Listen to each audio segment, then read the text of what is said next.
Morning again. High level question came in. This one's gonna put on your old thinking cap for this guy because this is definitely an outside the box thinker.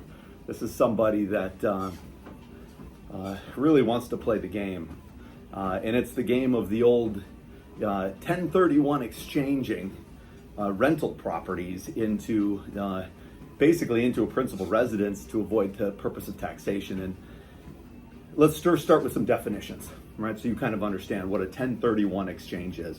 1031 exchange, also known as like a like kind exchange, is where I trade, let's say I've got house 1, 2, 3, 4, 5 Pleasant. It's a rental property. We're not talking our homes here, folks. This is trade or business stuff.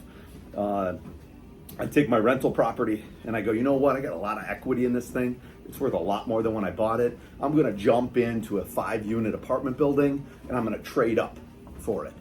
You can do it through what's called a tax-deferred exchange, called a like-kind exchange, also known as a 1031. By doing so, you defer all capital gains that you might have had if you would have sold that place in the first piece.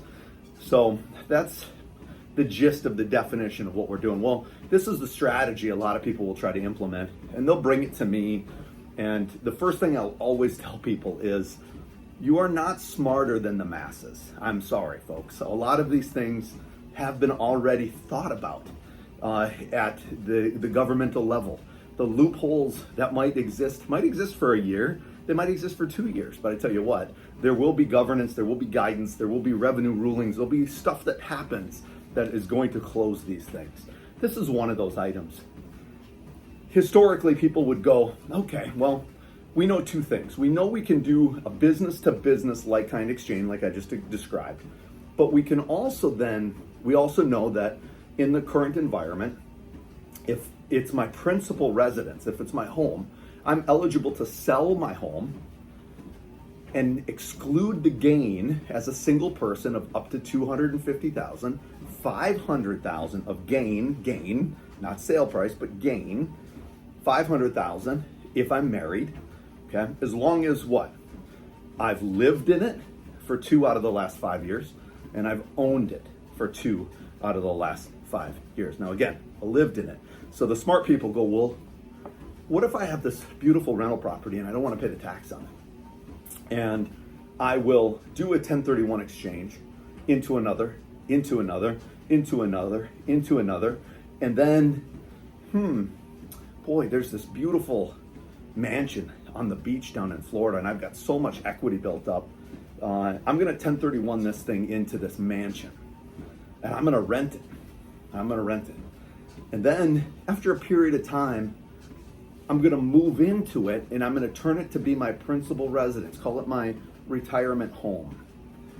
And then I'm gonna establish the 2 and 5 year rule and gonna exclude, of course, by that time I'm definitely gonna get married because there's now $250,000 to get married with to use as an exclusion. And I'm gonna exclude $500,000 of gain on that thing and only pay tax on the gain above it. Sounds great, right? Yeah, no, it doesn't quite work that way. Here's a couple of issues. A, we had a business asset. The business asset's gonna continue to maintain its class as a business asset, meaning we've taken depreciation on that asset along that way. It gets a little hairy, it's very, very complicated, but in essence, what I want to tell you is it doesn't really work the way that you want it to work. We create a timeline on that property, and we actually look at the length of time that from start to finish, right, that this property has been like kind exchange, and we create a timeline on that said property. Now, can you move into it and not have like an involuntary tax effect? Yeah, in my opinion, I believe you could. Again, this could be a different opinion based on other people, but I look at it and I go, well, if you legitimately 1031 and you rented it for a decent amount of time, we're not talking you rent it for a month and then you move into it. If you do that, well, to me, that's fraud. But if let's say you rented this final place and you rented it 3-4 years, and then you looked at it and go, you know what? It's a beautiful place. I'd like to spend my time there. I think you could. Move into it. But the problem is if you did try to sell it, it's not going to work out the way you want. I'm not going to get into the details of the math, but you're not going to get the exclusion. Now you could, in theory, live in it for a long, long time, die with it, use step up of assets, estate taxes, and all that stuff. That might be a strategy to never pay the tax. But I want you to understand that you're not going to be able to move into a like-kind exchanged property, sell it, and take the exclusion, even if you meet the 2 and 5. That's the long story of it. So, yes, it's been thought about. It used to kind of work because we didn't have a lot of guidance on how it would go, but it's very, very complex. If you do entertain anything like this, make sure that you've hired an accountant for this one. This one is not something that you ever want to possibly think about TurboTaxing it. That would be, I mean, it's difficult for me to even do. I actually have to do it on paper.